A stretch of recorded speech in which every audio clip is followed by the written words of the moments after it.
Hello, everyone. I am so excited today for this episode of Plug Into Devin. We've got the mayor of Millcreek, Jeff Silvestrini, with us.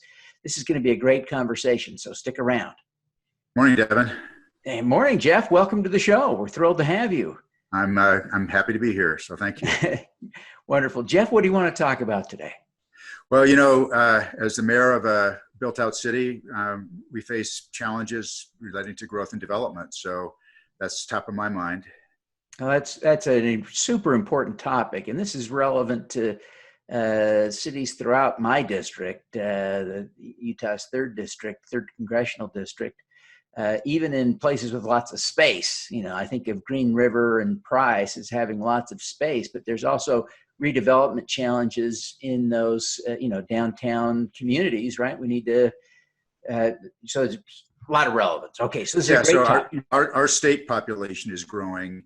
It's growing along the Wasatch Front, but it's also growing other places. And I think one of the challenges as we have as a state is making sure that communities off the Wasatch Front join the party with us and are benefited by the trends that we're all experiencing.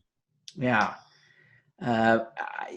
What is for you, what are the considerations that you think about when you're trying to determine how to manage growth in Millcreek? So, Millcreek is what we call a built-out city. We don't have a lot of vacant land.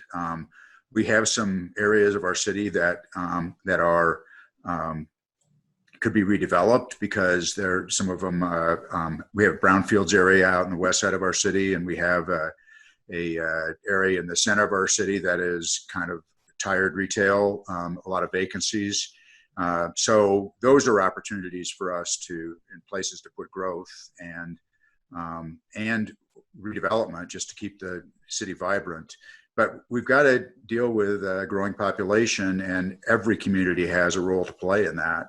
And, especially for a close-in inner ring suburb like Millcreek, we need to do our part so that people don't have to commute 50 miles to work when they could commute 6 miles to work. Or in this day and age now that we're facing, maybe they don't have to commute to work. Maybe they stay home and work on their computer. Yeah, many people can now. And we've sort of conducted this massive experiment to see who can effectively work from home. And we've got a lot of data on that question now. So as you think about these issues, when we talk about redevelopment, one of the concerns that's always comes up is this concern of gentrification. How do you balance the needs of a community to be a safe and affordable place for people to live with redevelopment efforts that sometimes have the effect of making a community less affordable? Well, that's a challenge, and especially it's a challenge for a community like Millcreek. We have a relatively affluent east side that's single family housing, and we have a west side of our town that is more challenged socioeconomically.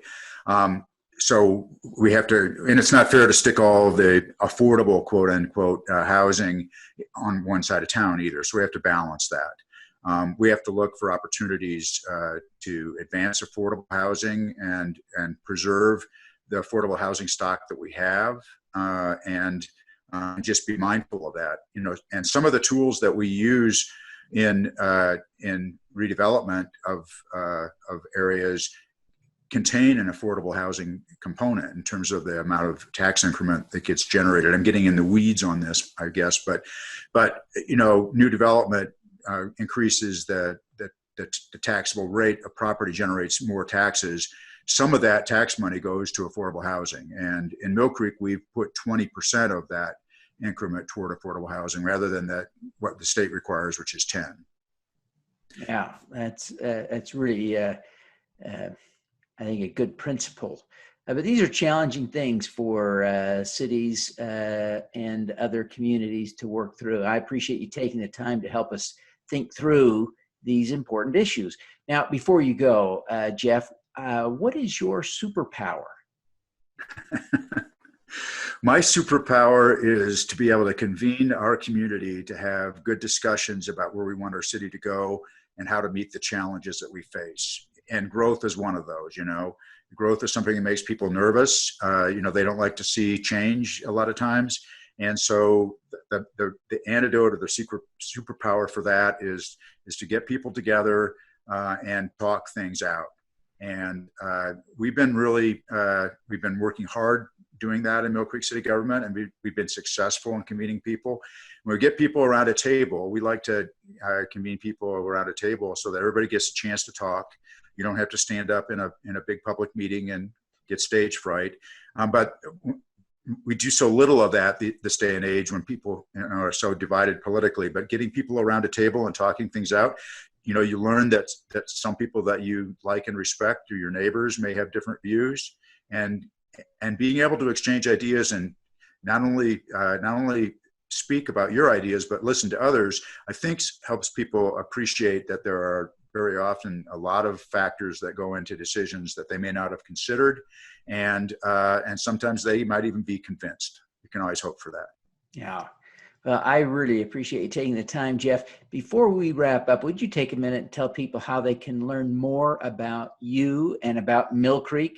Because I think there are a lot of people in Utah who don't know much about Utah's newest city. Okay, so our website is millcreek.us, and we have a bunch of information on there about our town's history and also about the things that we are doing. And if they want to get to know me, they can email me or call me. I'm happy to do that. One of the things I like to do as a mayor is be available to my constituents. If anybody wants to meet with me on Friday afternoons, I do meetings with the mayor. I've been doing those virtually now, but hopefully we'll get back to a day where we can sit across the table or sit in a little living room area that we have in our city hall that I use for that reason. So. Well, fantastic. Again, Jeff, I really appreciate you taking the time to be with us. It's been a pleasure, and we wish you every success in continuing to build a thriving community in Millcreek. Thanks, Devin. It's good to talk to you. All righty. All right. Let's do some good. I'm Devin Thorpe. For the last 8 years, I've been working full-time to eradicate extreme poverty, improve global health, and fight climate change. I've concluded that the best way for me to continue my work is to run for Congress to represent the people of Utah's 3rd District. In Utah, we have common shared values. Those things unite us.